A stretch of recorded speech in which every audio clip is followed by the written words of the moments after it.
பிளேஸ்மெண்டில் சிறந்து விளங்கும் knowledge institute of டெக்னாலஜியில் இப்போது 2026-27 கல்வியாண்டிற்கான அட்மிஷன் என்கொயரி நடைபெறுகிறது. கக்கப்பாளையம், சேலம். என்டிஏ கூட்டணியில அமமுக இணைகிறது. விட்டு கொடுப்பவர்கள் கெட்டுப்போவதில்லை, இன்னார் செய்தாரை ஒருத்தல் அப்படின்னு திருக்குறள் எல்லாம் சொல்லி அதிமுக பாஜக கூட்டணியில் இணைவதை அமமுக உறுதி செய்திருக்கிறது. டிடிவி தினகரன் 11 மணிக்கு பிறகு மேலும் சில தகவல்களை சொல்வதாக கூறியிருக்கிறார். அமமுக என்டிஏவில் இணைகிறது. நம்மோடு பத்திரிகையாளர் திரு கோட்டீஸ்வரன் இணைந்திருக்கிறார். திரு கோட்டீஸ்வரன், அமமுக இப்போது என்டிஏ கூட்டணியில் இணைகிறது. இது அமமுகவுக்கு என்டிஏவுக்கு எந்த அளவுக்கு இது பூஸ்டப்பாக இருக்கும்? ஒன்றுபட்டால் உண்டு வாழ்வு என்று சொல்லுவாங்க. அப்படி பார்க்கும்போது இவர்களுக்கு எல்லாருமே ஒரு காமனான தலைவர் எம்ஜிஆர் அவர்கள், அப்புறம் அம்மையார் ஜெயலலிதா அவங்க. ஸோ அப்போ அந்த ஒரு காமனா ஒரு தலைவர், அதே மாதிரி இவங்களுக்கு எதிர்க்கிறது அப்படின்னு பார்த்தா திமுக ஒரு காமனான எதிரி. இப்போ காமனான தலைவர், காமனான கொள்கை, காமனான எதிரி, காமனான ஒரு அஜெண்டால இப்போ ஒத்துமையாகிறாங்க. இது அதிமுக தொண்டர்களுக்கும் அமமுக தொண்டர்களுக்கும் இது ஒரு உற்சாகமான செய்தி.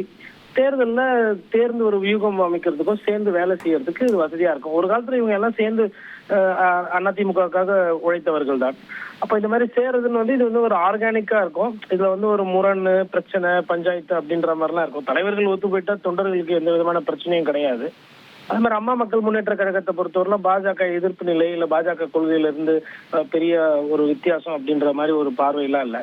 அப்போ என்டிஏ கூட்டணியில அவங்க போறாங்கன்னும் போது பாஜக, பாட்டாளி மக்கள் கட்சி, அதாவது அன்புமணி ராமதாஸ் தலைமை, அப்புறம் எடப்பாடி பழனிசாமி அவர்கள் தலைமையில் இருக்கிற அதிமுக, பிஜேபி அப்படின்னு பார்க்கும்போது இது ஒரு வலுவான கூட்டணியாக மாறிக்கொண்டிருக்கிறது.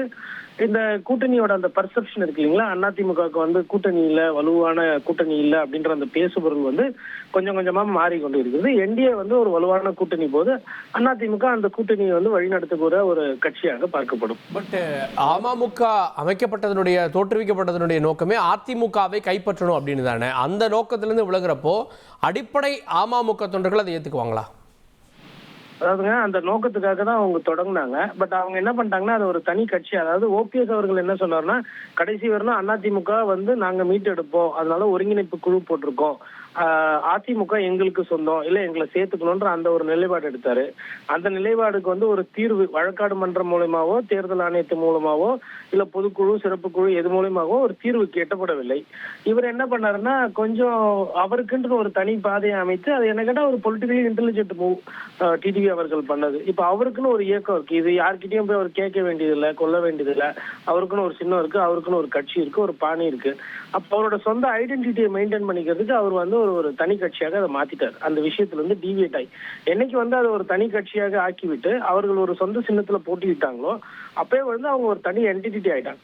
நாளைக்கு மேபி அம்மா மக்கள் முன்னேற்ற கழகம் பெருசா வளர்ந்து இது கம்பெனிஸ் பாத்தீங்கன்னா பெரிய கம்பெனி சின்ன கம்பெனி வாங்கும், இல்ல சின்ன கம்பெனி வளர்ந்து பெரிய கம்பெனியை வாங்கும் ஷேர்ஸை. அந்த மாதிரி வேணா ஃபியூச்சர்ல வேணா ஒரு கார்பரேட் பாயிண்ட் ஆஃப் வியூல யோசிக்கலாம். பட் இன்னைக்கு பார்க்கும்போது இரண்டு பிரிஞ்ச ஒரு அமைப்பு, அதிமுகவோட இரண்டு அமைப்புகள் இன்னைக்கு ஒன்னாவது. இது பிஜேபிக்கு குறிப்பா இதை அவங்க விரும்பிட்டு இருந்தாங்க. ஏன்னா டிடிவி தினகரன் அவர்களை பொறுத்தவரை தென் மாவட்டங்கள்ல கடந்த முறை ஒரு 20-30 தொகுதியில அதிமுக தோல்விக்கு இவர் காரணமா இருந்தாருன்னு சொன்னாங்க. அந்த பர்செப்ஷன் மாறும். கண்டிப்பா அவர் ஒரு வாக்கு வங்கிய கண்டிப்பா என்டிஏ கூட்டணிக்கு, அதுவும் குறிப்பா வெற்றி பெறக்கூடிய நிலையில இருக்கிற இடத்துக்கு அவர் கான்ட்ரிபியூட் பண்ணுவார்கள். பிளேஸ்மெண்டில் சிறந்து விளங்கும் நாலேஜ் இன்ஸ்டிடியூட் ஆஃப் டெக்னாலஜியில் இப்போது 2026-27 கல்வியாண்டிற்கான அட்மிஷன் என்கொயரி நடைபெறுகிறது. கக்கப்பாளையம், சேலம்.